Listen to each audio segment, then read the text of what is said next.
السلام علیکم، میں امداد سمرو۔ بجٹ کی تیاریاں ہیں لیکن بجٹ کے ساتھ ساتھ پراسرار سرگرمیاں بھی ہو رہی ہیں، لاہور میں بھی اور اسلام آباد میں بھی۔ اور یہ پراسرار سرگرمیاں جو ہیں کسی کو ہتھ کڑی لگانے کی تیاری کے لیے، سنا ہے کہ کوئی بجٹ کے بعد جیل جائے گا اور تگڑا کوئی مقدمہ تیار کرنے کی جو ہے وہ کوششیں ہیں۔ شہزاد اکبر صاحب نے اپنی پوری ٹیم، وہ جو احتساب کے مشیر ہیں وزیر اعظم عمران خان صاحب کے اور داخلہ کے بھی، اور FIA وغیرہ سارا کچھ ان کے پاس ہے، اور احتساب جب ان کے پاس ہے تو نیب کے ساتھ بھی ان کی علیگ سلیگ رہتی ہے، ہیلو آئے نیب کے ساتھ بھی رہتی ہے۔ تو وہ شہزاد اکبر صاحب نے لاہور میں اور اسلام آباد میں مسلسل متحرک ہیں، اور فائلیں جو ہیں وہ انہوں نے فائلوں کو پہیے لگا دیے۔ ملک ریاض صاحب نے پہیے لگائے ہوتے ہیں نا فائلوں کو، فائل منظور کروانے کے لیے۔ یہاں پہ فائلوں کے پہیے لگائے ہیں کہ FIA سے FBR میں جائیں، FBR میں سے ادھر جائیں، اور ادھر سے ہو کر پھر نیب میں جائیں۔ کچھ معاملات دوبارہ نیب کے حوالے ہونے کی تیاریاں ہیں، لیکن کیونکہ بجٹ ہے تو بجٹ پر حکومت کی اپنی جو پلاننگ ہے وہ حکومت کر ہی رہی ہے۔ ظاہر ہے، ایک تو چند دن رہ گئے ہیں بجٹ میں، 11 جون کو پیش ہونا ہے۔ آلموسٹ بجٹ کی کتابی چیزیں تو ساری تیار ہو چکی ہیں، لیکن اب بجٹ کے لیے حکومت اپنی پلاننگ کر رہی ہے کہ کوئی دھچکا نہ لگے، کوئی معاملہ نہ ہو تو سیاسی ایک جو جوڑ توڑ ہوتی ہے یا صف بندی، جوڑ توڑ نہیں صف بندی، تو اس میں بھی حکومت لگی ہوئی ہے کہ کوئی ناراض نہ ہو، کوئی ناراض نہ کہ غیر حاضر نہ ہو جائے اور کوئی اچانک بولنا پڑے۔ تو ایک طرف حکومت کی تیاری ہے۔ شوکت ترین صاحب جو ہیں وزیر خزانہ نمبر 4، چوتھے نمبر ہے نا، اسد عمر کے بعد بنے حفیظ شیخ صاحب کے بعد بنے کچھ دنوں کے لیے حماد اظہر صاحب، اور حماد اظہر صاحب کے بعد چوتھے وزیر۔ میں سوچا کہ یار حساب کتاب تو بالکل اپنا کچا ہے، حساب کتاب میں نہیں تو کوئی بات غلط نہ ہو جائے، اس لیے میں نے گنوائے کہ 3 ہو چکے، یہ چوتھے ہیں، اور چوتھے بھی کوئی پتہ نہیں بجٹ کے بعد چلے جائیں۔ کیونکہ شوکت ترین صاحب کے لیے میں نے جو پتہ کیا تھا ایس ٹی کہا جاتا ہے، تو ایس ٹی کیا ہے جی؟ ایس ٹی شوکت ترین، تو مجھے کراچی کے دوستوں نے بتایا تھا کہ نہیں، شارٹ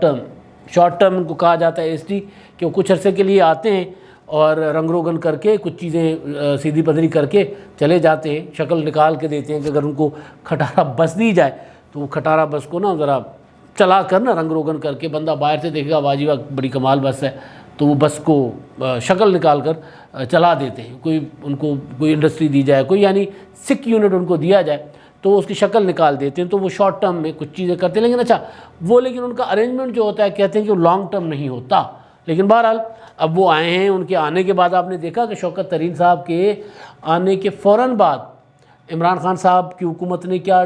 وہ ڈونگرے برسائے، کیا ڈھول پیٹنا شروع کر دیا کہ جناب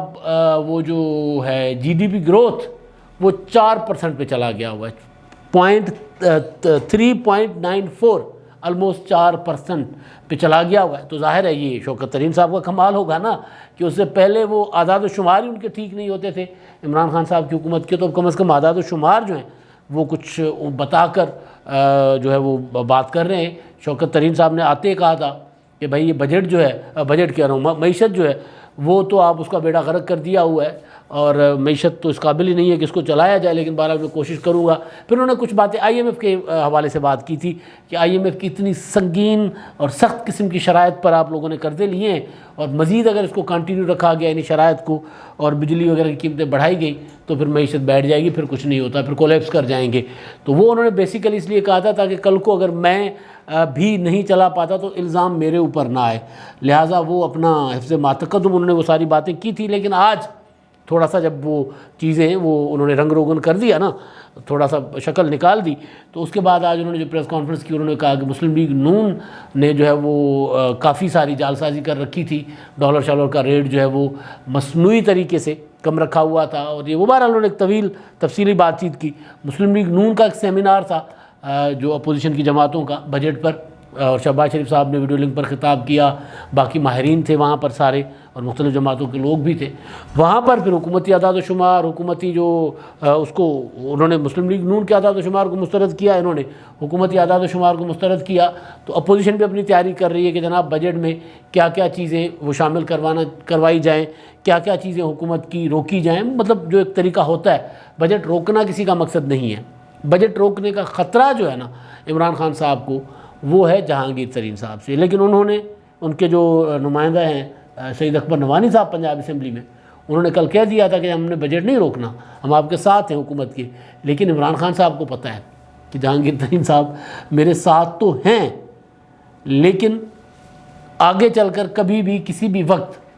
وہ کچھ بھی کر سکتے ہیں، ان کے ساتھ لوگ ہیں بھائی 30-40 MNAs MPAs جو ہیں وہ PTI کے، تو لہٰذا جہانگیر ترین صاحب کو لے کر کام تیز ہو گیا ہے۔ شہزاد اکبر صاحب کے متعلق خبر ہے، ذرائع نے دعویٰ کیا ہے، ذرائع نے بتایا مجھے کہ شہزاد اکبر صاحب نے وہ جو جہانگیر ترین صاحب کے معاملات تھے ان کی فائلیں پراپر بنانا شروع کر دی ہیں، اور وہ جو بھی ان کا ریکارڈ ہے، جو FIA کی تحقیقات ہیں، جو FBR کے پاس ان کے معاملات ہیں، یا سیکیورٹی ایکسچینج کمیشن کے پاس جو جہانگیر ترین صاحب کی کمپنیوں کے JWD یا دیگر ان کے انویسٹمنٹ جو ہیں ان کے جتنے بھی معاملات ہیں وہ شہزاد اکبر صاحب نے اکٹھے کرنا شروع کر دیے ہوئے ہیں، اور اب نیب کو انوالو کرنے کا ارادہ ہے اس معاملے میں۔ FIA اپنے طور پہ چیزیں کر رہا تھا، اب نیب کو انوالو کرنے کا فیصلہ کیا گیا ہے وزیر اعظم عمران خان صاحب کی طرف سے بجٹ کے بعد۔ اب یہ جو پراسرار سرگرمیاں تھیں یہ ساری کی ساری یہ ہیں جہانگیر ترین صاحب کے لیے، اور ذرائع کا جو ہے نا دعویٰ جو بتا رہے ہیں جو اندر بیٹھے لوگ، وہ یہ کہ جناب یہ جو تیاریاں ہیں یہ تیاریاں تب کی جاتی ہیں جب گرفتاری کرنی ہو۔ بجٹ تک جہانگیر ترین صاحب کو کوئی ہاتھ نہیں لگائے گا، بجٹ تک جہانگیر ترین صاحب ان کی جو ابھی ضمانت ہے 11 تک ہے، وہ قسطوں پر جو ضمانت مل رہی ہے، یعنی جس دن وفاقی بجٹ ہوگا اسی دن وہ عدالت میں کھڑے ہوں گے، اور عدالت میں کھڑے ہو کے پریس کانفرنس کر رہے ہوں گے، اور اس کے بعد جو بجٹ کا جو فائنانس بل یا منی بل کے بعد جو ووٹنگ ہوگی بعد میں، تو وہ ان کے لوگ ان کو ووٹ کر دیں گے۔ تو اس کے بعد کیا ہوگا؟ کئی بار ہم نے یہ سوال اٹھایا ہے کہ جہانگیر ترین صاحب کے ساتھ بجٹ تک کچھ نہیں ہوگا، بجٹ جہانگیر ترین صاحب روکنا بھی نہیں چاہ رہے، جہانگیر ترین صاحب اپنا گروپ اسٹرینتھن کر کے اپنے معاملات کو لانگ ٹرم سیدھا کرنا چاہ رہے ہیں، اور عمران خان صاحب چاہتے ہیں کہ میں اب ایک بار سیدھا کر لوں معاملہ۔ وہ کیسے؟ بجٹ پاس ہو جائے گا، بجٹ پاس ہونے کے بعد جو تحریاں ہیں نا، جس میں نے کہا کہ وہ جو واقف ہیں لوگ جو اسی طرح کے معاملات کو دیکھتے ہیں، ان کا خیال ہے کہ اس طرح کی تیاریاں جو شہزاد اکبر صاحب کی سرگرمیاں ہیں وہ یہ بتا رہی ہیں کہ جہانگیر ترین صاحب کا گھیراؤ تنگ کیا جائے گا۔ اب میں نے جب معاملات پتہ کرنے کی کوشش کی تو پتہ یہ چلا کہ وزیر اعظم عمران خان صاحب جو ہیں وہ یہاں تک تو ٹھیک تھا کہ ترین صاحب جو ہیں وہ ان کے ساتھ ناراضگی تھی، معاملات آگے پیچھے چل رہے تھے، لیکن جس دن انہوں نے گروپ بنایا، جہانگیر ترین صاحب نے اپنے ہم خیال گروپ بنایا، تو عمران خان صاحب نے اسی دن فیصلہ کر لیا تھا کہ اب نہیں، بس اب بہت ہو گیا۔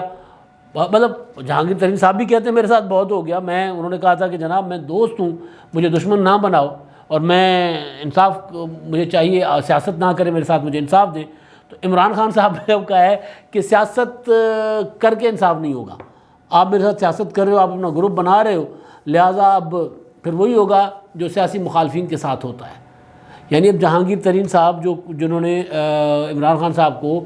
گلا کیا تھا کہ اب دوست کو دشمن بنانے جا رہے ہیں، دشمنی کی طرف دھکیل رہے ہیں، اب عمران خان صاحب جو ہے وہ جو ان کا تھا نا جملہ جہانگیر ترین صاحب کا کہ انصاف میں مانگ رہا ہوں، وہ انصاف دیں، سیاست نہ کریں میرے ساتھ، تو عمران خان صاحب نے کہا ہے کہ پھر ان کے ساتھ سیاست ہی کریں گے۔ اب وہ جہانگیر ترین صاحب کے گلے جو ہیں، گلے شکوے، وہ میں نے آپ کو کئی بار بتایا ہوا ہے کہ جب جہانگیر ترین صاحب حیران ہو گئے تھے جب ان کے ساتھ جو وزیر اعظم ہاؤس میں سارا کچھ ہونا شروع ہوا تھا، انہوں نے وہ ایک پورا ایک منصوبہ بنایا تھا، ایک اپنا عمران خان صاحب کو دیا تھا، بتایا تھا کہ جناب میں یہ اس طرح کر کے ملک چلاؤں گا، یہ پلاننگ ہوگی، یہ ایک ٹاسک فورس ہوگا، یہ ہوگا وہ ہوگا۔ تو جب پراپر پلان کر کے سارا وزیر اعظم صاحب کو بریفنگ دی جا رہی تھی، اعظم خان صاحب نے وزیر اعظم صاحب کو کہا جناب وزیر اعظم صاحب 2 وزیر اعظم نہیں ہو سکتے، آئین پاکستان میں 1 وزیر اعظم ہے۔ تو عمران خان صاحب نے کہا کیا مطلب؟ تو انہوں نے کہا کہ جناب یہ جو پلان ہے اس پلان کے تحت تو 1 وزیر اعظم آپ ہیں، دوسرے ہوں گے جہانگیر ترین صاحب، تو ہم تو 1 وزیر اعظم اور وہ آئینی وزیر اعظم آپ ہیں، تو ہم تو آپ کی بات سنیں گے۔ تو وہاں سے جہانگیر ترین صاحب کے ساتھ اعظم خان صاحب کا معاملہ، یعنی وزیر اعظم صاحب کو جہانگیر ترین صاحب کا فل مینڈیٹ تھا، اور اعظم خان صاحب نے وزیر اعظم صاحب کو یہ باور کرایا کہ بھائی جہانگیر ترین تو آپ کے اختیار استعمال کرنا چاہتے ہیں، وزیر اعظم آپ ہیں، وزیر اعظم وہ بنے پھرتے ہیں۔ اور اس طرح پھر جہانگیر ترین صاحب کے جو بنائے ہوئے منصوبے تھے جو الیکشنوں سے پہلے عمران خان صاحب اور جہانگیر ترین صاحب نے بنائے تھے کہ ہم نے اس طرح حکومت چلانی ہے، ہم نے اس طرح گروپس بنانے ہیں، ہم نے اس طرح ڈیلیور کرنا ہے، ہم نے 1 کروڑ وہ جو نوکریاں ہیں کس طرح جنریٹ کرنی ہے، ہم نے 50 لاکھ گھر کیسے دینے، یہ سارے جو منصوبے تھے ان منصوبوں پر ظاہر عمل درآمد تو جہانگیر ترین نے کروانا تھا. تو جب عمل درآمد کی باری آئی تو وہاں اعظم خان آڑے آ گئے. اعظم خان نے کہا کہ 2 وزیر اعظم تو نہیں ہوتے، ایک وزیر اعظم ہوتا ہے. انہوں نے کہا کیا مطلب؟ انہوں نے کہا جناب مطلب وہ وزیر اعظم بننا چاہتے ہیں. تو پھر عمران خان صاحب کو کہا گیا کہ وزیر اعظم آپ ہیں، آپ کا اختیار وہ استعمال کرنا چاہتے ہیں. جب جہانگیر ترین صاحب کی چیزوں کو آہستہ آہستہ انکار ہوتا گیا تو پھر وہاں سے معاملات ہوئے گڑبڑ. اور پھر اس کے بعد جب جہانگیر ترین صاحب کچھ دور ہوئے، کچھ ہوتا ہے نا بندہ دوست کے ساتھ ذرا ہوتا ہے کہ یار میری گلی نہیں سڑتا، اور ڈسٹنس کر لیا ہونا کہ یار ٹھیک ہے بھائی انجی تو پھر انجی صحیح. تو ترین صاحب نے تھوڑا سا ڈسٹنس کیا تو ڈسٹنس ہی ہوتا گیا، وہ دوری بڑھواتی گئی، بڑھواتی گئی. تو وہ پھر اس میں شہزاد اکبر صاحب بھی، یہ سارے بھی. تو بہرحال وہ معاملہ آہستہ آہستہ اب اس حد تک پہنچا ہے کہ وہ جو جہانگیر ترین صاحب نے پھر باہر گئے پھر وہ پھر شوگر کمیشن کا معاملہ آ گیا. شوگر کمیشن بنا. شوگر کمیشن کے بعد جہانگیر ترین صاحب پر الزام لگا، شوگر کی قیمتیں بڑھیں، یہ سارا کچھ معاملہ وہ سب پتہ ہی ہے. اس کے بعد جہانگیر ترین صاحب باہر چلے گئے تو بھاگ گیا جہانگیر ترین صاحب کی خبریں چلنا شروع ہو گئی. اور پھر عمران خان صاحب کو یہ طعنے ملنا شروع ہو گئے کہ جناب اپنے دوست کو کچھ نہیں کہا، انہوں نے باہر جانے دی ہے. اور پھر عمران خان صاحب وہ جو کمیشن کی رپورٹ آتی ہے تو رپورٹ کے بعد ترین صاحب واپس آنا چاہ رہے تھے. واپس آنے کے لیے عمران خان صاحب کو انہوں نے بتایا کہ آپ کی کمیشن میں میرے اوپر کوئی الزام نہیں لگا، کمیشن کی رپورٹ براہ راست میرے اوپر فکس نہیں ہو رہا، کچھ ہو رہا، لہٰذا میں واپس آ سکتا ہوں. انہوں نے کہا جی بالکل آ جائیں. انہوں نے کہا کوئی کارروائی نہیں ہوگی. جی بالکل نہیں ہوگی. آنے کے بعد مقدمہ ہو جاتا ہے. یہ بات میں کئی بار بتا چکا ہوں. تو اب وہ والا معاملات جو ہیں اس کے بعد ظاہر جہانگیر ترین صاحب نے عمران خان صاحب کے وعدوں پہ اعتبار کیا، لیکن جتنا وہ اعتبار کرتے گئے اتنا جہانگیر ترین صاحب کے خلاف کارروائیاں ہوتی گئیں. تو فائنلی انہوں نے بھی اپنا مجبوری تھی کہ بھائی میں بھی اپنا وزن دکھاؤں، یہ پارٹی میں نے ہی بنائی ہوئی ہے، میرے ہی لائے گئے لوگ ہیں جن کے ساتھ عمران خان صاحب وزیر اعظم بنے. تو انہوں نے وہ دیکھا کہ یار میں پھینکوں کنڈا کتنی مچھلیاں آتی ہیں. تو انہوں نے کنڈا پھینکا تو کافی ساری مچھلیاں آ گئیں، تھوڑی نہیں آئیں. مطلب 25 کے قریب MPAs ہیں، 23-24 MPAs ہیں اور 8-9 MNAs ہیں. اور یہی حکومت عمران خان صاحب کی حکومت کی اوریجنل اسٹرینتھ، یعنی جس پر کھڑی ہے حکومت. تو جب انہوں نے وہ کیا کہ جناب اب یہاں پہ اگر مجھے ریلیف نہیں مل رہا، مجھے عمران خان صاحب میری بات سننے کو تیار نہیں ہیں، اور عمران خان صاحب یہ کہہ رہے ہیں کہ جناب شہزاد اکبر صاحب کہہ رہے ہیں کہ آپ کو بیلنس کرنا ہے نواز شریف کے ساتھ، تو میں کتنی بار بیلنس ہوں گا. تو جب جہانگیر ترین صاحب نے وہ گروپ بنایا تھا تو گروپ بنانے کے بعد وہ ہم خیال گروپ ہے، اس بنانے اور اس کے اناؤنس کرنے کے بعد عمران خان صاحب نے وزیر اعظم ہاؤس سے جو ہم نے پتہ کیا تو عمران خان صاحب نے کہا نہیں اب یہ اب ایسے نہیں چل سکتا. میں نے کرکٹ میں بھی اپنی مرضی کی ٹیمیں بنائی ہیں، کرکٹ میں بھی میں نے وہی کیا ہے جو میرا دل کیا تھا، اور کرکٹ میں بھی اپنے لانے والوں کو میں نے نکال دیا تھا، چاہے وہ میرا سکا کزن ہی تھا. یہ تو پھر بھی جہانگیر ترین صاحب دوست ہیں. تو اب یہ نہیں، اب بجٹ پاس کرواؤ، اپنا وقت نکالو. اور وقت نکالنے کے بعد انہوں نے انسٹرکشنز دی ہیں وہ جو پراسرار سرگرمیاں میں بتا رہا ہوں. اور اس کے بعد امکان ہے زیادہ، کیونکہ جہانگیر ترین صاحب کی ضمانتیں وغیرہ ہیں اور معاملات اتنے بالکل کلیئر نہیں ہیں، اتنے سادے نہیں ہیں، بہت زیادہ کنفیوز معاملات ہیں. لیکن عمران خان صاحب نے یہ اجازت دے دی ہوئی ہے کہ اگر معاملات فکس ٹھیک نہیں ہوتے اور تو پھر نیب کے حوالے کر دو معاملہ، یا FIA کے حوالے، FIA کے ذریعے، کیونکہ ابھی عدالت میں ضمانتیں ہیں اور یہ ضمانتیں ظاہر ہے بجٹ کے بعد تک رہنی ہیں، بجٹ منظور ہونا ہے. اور بجٹ اچھا یہ میں نے پہلے بھی گزارش کی تھی کہ اس کا مطلب یہ نہیں ہے کہ میں عدالت کو اس میں انوالو کرنا چاہ رہا ہوں. عدالت نہیں، ضمانت جو ہوتی ہے وہ پراسیکیوشن کا کیس ہوتا ہے، پراسیکیوشن جا کے بات کرتی ہے، ضمانت کی مخالفت کرتی ہے، اور تگڑی مخالفت کرتی ہے تو ضمانت نہیں ہوتی. اور اگر وہ ڈھیلی ڈالی مخالفت کرے گی تو ضمانت ہو جاتی ہے. تو ڈھیلی ڈالی مخالفت کی وجہ سے قسطوں پہ یا کچھ ہے ہی نہیں FIA کے پاس جس کی بنا پر عدالت جو ہے ان کو گرفتاری کا ضمانت نہ دے جہانگیر ترین صاحب کو. تو اب تگڑا کیس تیار کرنے کی کوشش کی جا رہی ہے کہ اگر FIA کا معاملہ FIA کے ذریعے کیا جائے یا نیب کے ذریعے. میری اطلاعات یہ ہے کہ نیب کو انوالو کرنے کی بھی